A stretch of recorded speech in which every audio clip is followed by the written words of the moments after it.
लागि चाहिँ बिजेपीको नेतृत्वले चाहिँ जवाब दिइदिनुपर्छ। हामीलाई जवाब चाहियो। उसको आयो डिलिट नहुनेको त टेक्निकल्ली हो भने जो एडजुडिकेसन जुन छ लिस्टमा छ उहाँहरूको लागि त हाम्रो लयर्सको टिमहरू छ। ब्लकमा हामीले हाम्रो पञ्चायतको समितिको चेयरम्यान, भाइस चेयरम्यान, पञ्चायत सदस्य, ग्राम प्रधान, पञ्चायत प्रधान, उपप्रधान र सबैलाई हामीले लागि परेका छौँ। त्यो भयो टेक्निकल कुरो हो नि त। तर यहाँ त यो जाति मास्ने षड्यन्त्र हुँदैछ नि, यो ठुलो राजनीतिक चलखेल हुँदैछ, हामीलाई माइनोरिटी बनाउने चलखेल हुँदैछ। आज 24,000 जस्तो त दार्जिलिङ एसीमा मात्रै चाहिँ यो हुनु भनेको त ठिक होइन नि। आज हाम्रो रङ्गीत 2 ग्राम पञ्चायतको उपप्रधान पदमा भएको मान्छेहरूको यसरी एडजुडिकेसन लिस्टमा चाहिँ यो प्रकारको शङ्कास्पद भनेको जस्तो हो नि त। यहाँ आज हाम्रै राजनीतिक धरातल नमिले तापनि विगतमा सँगै खटिएको हाम्रो दाजु होइन विमल दाजुको छोरा र छोरीको नामहरू यसरी आउँदैछ। यो के हो? चिन्दैनन् उनीहरूले? के गर्नु खोजेको? यो विषयमा त यो त राजनीतिक हिसाबले त विरोध हुनुपर्छ नि। अनि यहाँ यो प्रकारको दलाली गरेर गर्दा चाहिँ हाम्रो जनता सचेत हुनुपर्छ। बिजेपीलाई चिन्नुपर्छ, कसलाई डिपोर्ट गर्छ। यो सबै भइसक्यो र डिपोर्ट भयो भने चाहिँ यो टेक्निकल कुरो हो नि त। हामी विरोध गरौँला अरे, तर टेक्निकली उनीहरू पक्का डिलिट भएर डिपोर्टेसन गर्नुपर्छ भनेर यो भोलिको दिनमा यो प्रकारको भर्डिक्ट हामी कसले के गर्छ? गभर्मेन्टको पोलिसीमा होइन हामी रिभ्यू गरिदिउँ न, रिभ्यू गर्दा पनि भएन, केही पनि प्रुफ हुन सकेन, यो यिनीहरूको हो डिलिटेड भयो, अब डिलिट गर्छौँ अनि डिपोर्ट गर्छौँ भने कसले के गर्ने? जाति मास्ने काम कहाँ हुँदैछ? एउटा निर्वाचन क्षेत्रबाट 24-25 हजार टोटलमा त अझै धेरै छ डिलिट। यो सब कुरोमा कसले जिम्मेवारी लिने?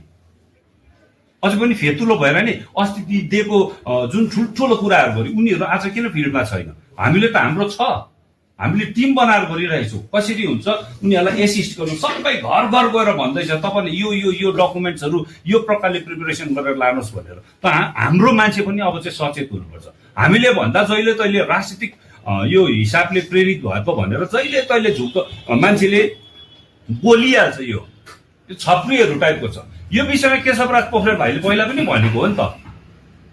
भन्दाखेरि 2-3 जना भएर पुग्न पुच्छरकोहरू अलिकति बोल्नु जान्यो, फोन पायो भन्दैमा पुरा रोस्टको कुनै के रिल बनाउँछ। आज त्यो भाइहरूलाई प्रश्न चाहिँ के गर्दैछौ तिमीहरूले? यसरी र सुझी नबुझीमा कुनै कोले भनेको र अरेको कुरोमा बाटो हुँदैन। यसरी जाति नै भड्कालाउनु पर्ने काम हुन्छ। आज परिरहेको छ, यो स्थिति छ। सबैको मनमा ढ्याङ्ग्रो बचिरहेको छ नि। परेको छैन, कति त्रासित छ, कति टेन्सन भइरहेको छ, परिवारहरू अतालिरहेको छ। के गर्नुपर्ने, कसो गर्नुपर्ने? हे तपाईँहरूले भनेको त ठिक छैन, हामीले रियलाइज गऱ्यौँ न भन्दैछ। यस्तो प्रकारको घटनाहरू दोहोरिनु हुँदैन। यसबाट पनि हामी सचेत गर्न चाहन्छौँ जनतालाई, र जनता अघि आउनुपर्छ। अब चाहिँ यो बिजेपी 1 हुँदैन, 2 हुँदैन, 3 हुँदैन। अनि एमपीले पनि यसको केही जिम्मेवारी लिएको हुनुपर्छ। नैतिक जिम्मेवारी लिएर खटेको हुनुहुन्न। खै यो बिजेपीको दलाल बनाउँदोहरू खै? यिनीहरू त दलाल हो नि। मैले अस्ति भने 1 नम्बरको दलालहरू यिनीहरू हो। यो यहाँ पहाडको हित त एकदमै नसोच्नेहरू हो नि त। आज उनीहरू ठुलो कुरा नगर्दा पनि हुन्छ, किनभने जनतालाई थाहा छ, मिडिया तपाईँहरूलाई पनि थाहा छ, दार्जिलिङमा बिजेपीको प्रोबेबल क्यान्डिडेट यसपालि भन्दा हर्षवर्धन श्रृङ्गलाज्यूलाई हुन्छ भन्ने पुरा सबलाई थाहा भएको कुरो हो। यहाँ क्याम्प छ उनीहरूको, कतिजना आफ्नो क्याम्प 2 भाग परेको थियो।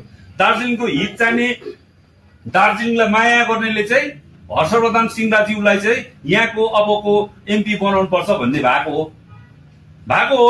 2टा समूह भएको थियो। अनि जसलाई चाहिँ राजु विष्टले खुसी बनाइ उनीहरूले चाहिँ होइन, राजु विष्ट ठिक, मणिपुरै ठिक, यहाँ जन्मिएको, यत्रो ठुलो यो एडमिनिस्ट्रेटिभ पोस्टमा पुगेको, यत्रो दार्जिलिङलाई माया गरेर परेको बेला जहिले तहिले दार्जिलिङलाई सकाएको हाम्रो श्रृङ्गलाज्यूलाई होइन। तर ट्याउङ्गे आउँदै बोले त्यो मणिपुरेको, त्यो गोर्खा हो कि होइन, त्यो अरेमा हो। अरेको कुरामा लिएर आउने मान्छेलाई चाहिँ उनीहरूले चाहिँ के को सेटिङमा चाहिँ सपोर्ट गरेर टिकट पाएको हो नि त। र तिमीहरूको टिकटको लागि दलाली गर, प्रब्लम छैन। तर यो जनताको यस्तो प्रकारको दलाली चाहिँ मान्दैनौँ। र जातिको पक्का गद्दार र दलाल चाहिँ यिनीहरू हो। हाम्रो 1200 शहीद भएर पाएको, के को निम्ति 1200 शहीद भएर त हामीले डिजेसी पाएको भन्छौँ नि त। जिटिएमा पनि धेरै शहीद भयो। अनि त केही न केहीमा त शहीद भन्दा जिउँदो लास बनाइरहेको छ हामीलाई। यिनीहरू डिलिट भएर डिपोर्ट भयो भने त यिनीहरू त जिउँदो लास हो। नेसनलेस शरणार्थी। कस्तो शरणार्थी हुन्छ? देश बिनाको कुन चाहिँ देशमा डिपोर्ट गर्ने, कहाँ डिपोर्ट गर्ने, कहाँको भनेर यिनीहरूको अरिजिन ट्रेस गर्ने। जबकि चेप्चु जिजु बराजुदेखि चेप्चु सबै यहाँको हो भनेर भन्दैछ भने त्यो स्थिति भयावह स्थितिको कसले जिम्मेवारी लिने? यो एउटा बीजीपीएमको मात्र मुद्दा होइन, यो पहाडको, यो गोर्खा जातिको समग्रमा भन्नु भनेदेखिलाई चाहिँ हाम्रो अस्तित्वको मुद्दा भएको छ। त्यसैले म रिक्वेस्ट गर्छु सबै अघि आउनुपर्छ, बीजेपीको छाती समात्नुपर्छ, सबै पार्टीले गठबन्धनको दलले पनि तिमीले यो के गरेको छौ भनेर बोल्नुपर्छ। यदि उनीहरू मौन हुन्छ भने सम्झिनुहोस् यिनीहरू पनि जातिको निम्ति घातक हो, खालि आफ्नो राजनीतिक स्वार्थ सिद्धि गर्नुको निम्ति मात्रै राजनीति गर्दैछ, जातिप्रति यिनीहरूको केही पनि भावना लेना देना छैन भनेर हामी स्पष्ट बुझ्नेछौँ।